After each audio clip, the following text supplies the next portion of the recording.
Good day mga ka-EA. So for today's video, eto na ang inaantay ng ibang kalapatids. Official na natin na isasama sa lineup talaga natin si Japan Daggit, no? So abangan nyo yung mga gagawin natin mamaya kung paano natin siya bibinyagan dito sa EA Loop TV. So for today's video, eto magpa-first fly nga na tayo sa ating open area, no? Taas na naman ang damo kasi halos araw-araw na naman umulan mga nakaraan. Ayan mga kalapatids. So di naman tayo nagkulang, no, mga ka-EA dun sa mga nakasubaybay kay Japan Daggit. Alam ko naman sa sarili ko at alam nyo na day 1 pa lang na sumampa si Japan Daggit sa ating Flyers Loop, pilit ko na siyang pinapawalan. At actually pilit ko na rin siyang winawala simula nung kinarga ko siya sa Gapan training. So ngayon medyo lumalayo na at mamayang gabi magkakarga na naman tayo ng training. Mapapadpad na tayo ng Cabanatuan City. So medyo malayo na. So exciting na yung training ngayon, especially si Japan. Kung continuous pa rin ba niya na uuwian yung EA Loop, no, dito sa San Jose del Monte, Bulacan. So meron tayo ditong 8 ibon mga kalapatids. Eto. So nandito si Boss D, yung asawa ni Taiwan. Tapos si Bekbek na consistent kulelat. Nag-aaway pa sila. Siguro hindi na natin patagalin, baka magkabugbugan na naman sila dito. Gustong i-shout out, no, mga kalapatids, yung tropang kalapatids natin na military pansir. Shout out sa iyo kay Amjad Ray Ventura. Ayan. So ingat ka dyan sa duty. So pagbalik niya, siya na magmo-monitor ng mga alaga niya. Newbie pansir pa lang din, pero yun, hindi na rin makapag-acquire sa atin soon. Pero sa ngayon wala pa kasi tayong pang out, naubos na. So yung pinost ko nung nakaraan na pang out natin nung napilitan ako na i-out na pang stock bird ko sana na rektang anak ni Batusay, meron na nag-acquire. So soon papakita ko sa inyo kung sino yung naka-acquire na kalapatids natin. Maraming salamat sa pag-acquire at sa tiwala. Ayan. So paronda na tayo siguro. Ito, tingnan natin sila iisa-isahin. Kasi baka ma-stress na sila dito. Bang! Alright. So meron tayo ditong 8 ibon na parondahin. Ayun, oh, grabe.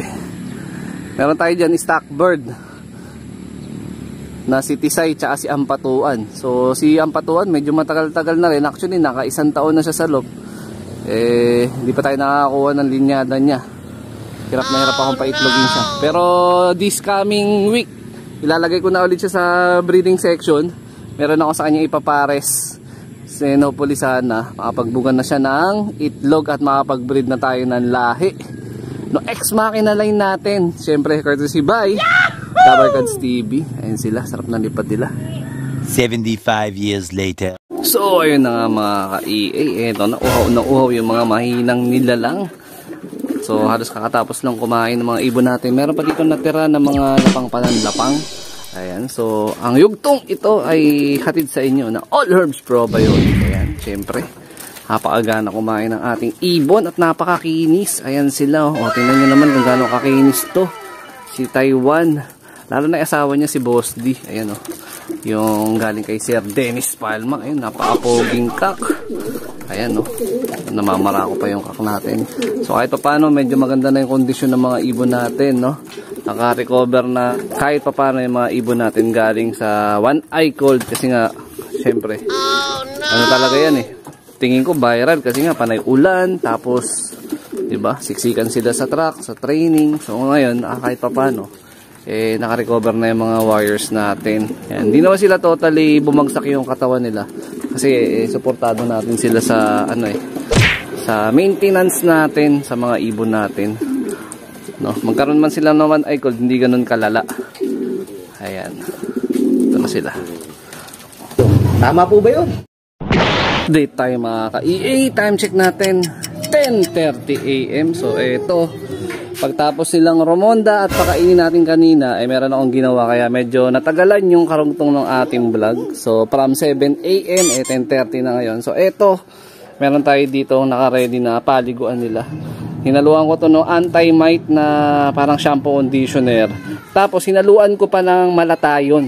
Kasi nga iba nating ibon napapansin ko may mga kuto sila. The same time yung stock bird natin dito liliguan ko na rin para tanggal na rin yung kuto. Pero yung may itlog natin dito, syempre bawal natin liguan yun. Kasi mangyayari, basang-basa sila sa gagawin nating force bath na to. So tama-tama lang yung sikat ng araw para makapagpatuloy pa tayo ng ating mga ibon ngayong araw. Ayan. So mamayang hapon or mamayang gabi, magkakarga naman tayo ng ating warrior na panglaro natin, pan-training, yung tatlo. Si Japan, si Bekbek, tsaka si Taiwan. Ayan. So, yun na nga mga kalapatid. So, eto na si Japan Dagit natin. So, bibinyagan na natin siya. So, official na gagamitin natin si Japan sa ating mga susunod pa na training. Kasi total, sa akin naman siya uwi na uwi. Ginawan ko naman ng paraan para makisoli siya sa unang may-ari. Pinost ko na.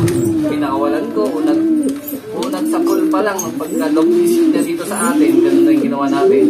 Pero wala, dito talaga siya umuwi. So check natin kung hanggang saan naabutin si Japan ngayon. Okay, so si Japan is officially na natin na tinatanggap sa EPLO bilang warrior.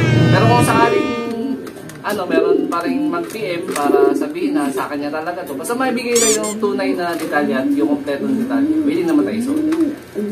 So ito na. Paliguan na natin. Ingatan lang natin na hindi sila makainom ng tubig kasi may malatayon nga itong pinapaligo natin sa kanila. Saktong-sakto to para matanggal lahat ng mikrobyo sa balahibo nila. Yan mga kalapatids.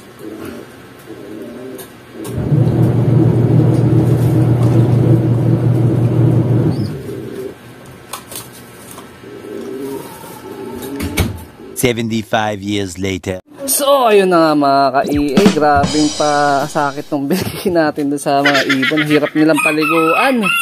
So, yung iba nating ibon, nung una kong plano o ginawa, dito sa may tuktok ng loft ng problema, nagliliparan sila. So, ang tendency, panay baldog naman sila dito sa flooring. No? So, ibang mga bumaldog dito sa flooring, ang ginawa ko, sa loob ko na lang talaga ng pliers loft nilagay. Medyo abutin to ng kulang-kulang 1 oras para matuyo itong mga ibon na to. Kasi nga, pag once na may halong shampoo conditioner yung pinaligo natin sa kanila, mabilis mabasa yung mga balahibo nila mga kalapatids. Ayan. So, susunod ko na paliguan yung mga breeder na possible na marami na rin akong nakitang kuto. So, dito ko natatapusin tong video na to. Shoutout sa mga solid supporter natin dyan. Siyempre, huwag kalimutan mag-like, comment, and share. Baka may gusto kayo shoutout na. Shoutout sa inyo! Ayan, so ingat mga kalapatids. Keep safe. God bless. Ayan, grabe. Keep safe, God bless. Basang-basa.